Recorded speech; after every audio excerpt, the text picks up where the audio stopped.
Evening, evening, evening. Tottenham 3, Elfsborg nil. Homegrown fairy tales, as the commentator said when those young Spurs players got them goals.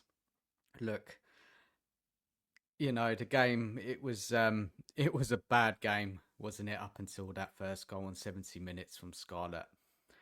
But look, let's talk about these young players, homegrown players who scored today, and it was really good to see. First goal from Scarlett, ball in from Kulu, good cross, and he took his header well. Scarlett, he's never really got going at Tottenham, has he? Feels like he's been around for yonks. But he came on today and he got that goal, which was really needed because it didn't look like we were going to score up until that point. Then a little while later, on, let me tell you, 84 minutes, Richarlison was subbed. And let me get his name right. It's Adoma Ajayi came on, 19 years old, making his home debut. He came in running around the box, one give and go with Scarlett, and a great finish. And this is what you want to see as Spurs fans. So that was a really good goal as well. And we haven't seen enough of that from our first team players this season. I was so happy for him. Look, the opposition, we know Elfsborg by that stage were absolutely knackered. But still, look, what a great uplift for us fans, because this season has been absolutely it's been horrible, to be honest. Then late on the 94th minute in injury time, Mikey Moore with a run. He sharked off a defender or midfielder, ran at their defence, and tippy-toed round him, and he put in a left foot, no, not a right foot shot down low on the left side of the goal. And yeah, I was so happy for him to get that goal. And then the whistle blew 3-0. Look, 3 homegrown players scoring. That was it today. It's great to see. Obviously, our first team players didn't offer much, but there you go. Will we see these young players much for the rest of the season? Who knows? Who knows? But look, some great moments for them 3, and yeah, you got, it did put a smile on my face. I've got to be honest, it did. As I said, the season there's not been many of those type of moments. So look, let's get into the match now. Let's start off with the lineups. We started off with Austin in goal. Dylan Davis, left back. Van der Ven made his return after being out injured for quite some time. There's a lot of talk about people a bit worried that should he even started, or maybe he should have come on in the second half, but he started. He was up with Gray playing centre back, and then Porro on the right. We had Bergvall, Benson, Corsar, Son, Richarlison and Moore, our forward line. Now, the game, for me, we didn't actually start off like barnstorming attack against Elfsborg. We were trying. It was all a bit scrappy.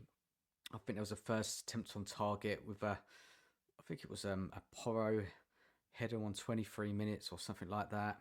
But we just lacked so much invention. There was some flashes from Son trying to roll back the years. Some bits of skill from him trying to create things.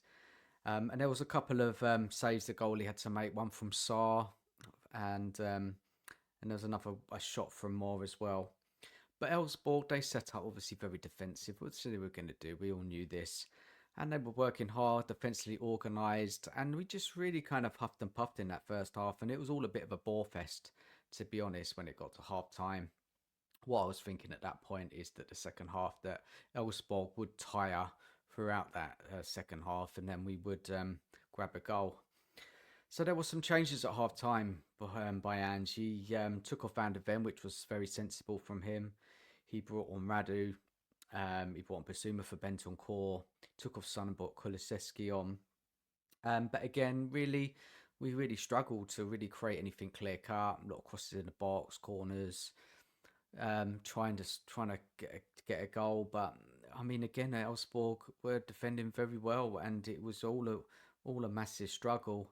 And then there was that injury, wasn't there, to Radu, which was sad to see. Another injury. He tried to carry on, but he had to come off, and that's when Dane Scarlett came off the bench. on when was it now? It must have been on around 69 minutes. And it wasn't too long until he scored that goal. Kulu with a crossing from the right with his left foot, and Scarlett was there to header it in, and it was a good goal. Now it was 1-0. And as I said earlier, the young man Ayayi came on as well for Richarlison. He scored his goal, and Mikey Moore got that late goal. And look, it wasn't a great spectacle, and our first team players didn't impress, and we really had to rely on those young players. And you just kind of think, you compare some of our forward players, and they don't inspire you, do they, this season? And seeing some of them young players come on and make an impact, yeah, look, you've got to look at the opposition as well. Like Elfsborg, they're on their kind of their season starts.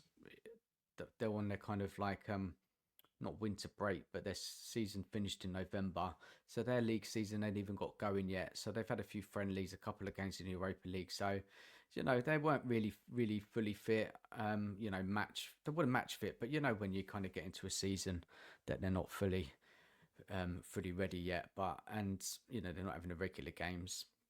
Spurs have got something, I heard something like ridiculous 18 matches in a certain period. So yeah, chalk and cheese there. And Elfsborg, they were nothing special really. They didn't offer anything in an attacking sense. There was a chance in the second half where it was a bit of like a mess around in a box, but it was like a chance that went well over the bar. But other than that, they didn't offer anything in an attacking sense. They defended well, but we again, as I said, lacked a lot of invention, and it was just a lot of huff and puff. And this is what it is with Spurs. We really do struggle to beat the low block. We could face any team in the world, we'd struggle. We saw it against Tamworth. We've seen it so many times this season. Ipswich at home. The low block doesn't matter what team, as long as the team is set up and organised right. Five across the back. The midfielders in front of the defence, not giving us any space. And this has just been an ongoing theme all season. Obviously, we got the result. We got the 3 points, which means that we are now through automatically into the next round of the Europa League. We don't have to play that tricky playoff game. So that starts again in March. So look, job done tonight. Wasn't pretty at times, but we are through into the next round. And there's something, because the two cups we're likely to go out, the Carabao and the FA Cup, so that's kind of something to keep an eye on when it comes to March. League, as I said earlier in the video, we're not doing anything in that league other than trying to pull away from that relegation zone. So look, Europa is the only kind of small chance that we have of any kind of success this season.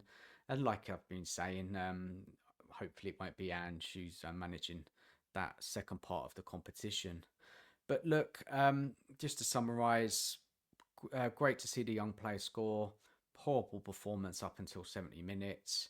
Job done, through to the next round, and bring on Brentford on Sunday. And yeah, I can't say I'm looking forward to that much. But anyway, guys, leave your comments. Tell me what you think of the game. And and I'll be back and I'll speak to you all soon. Take care. Good night.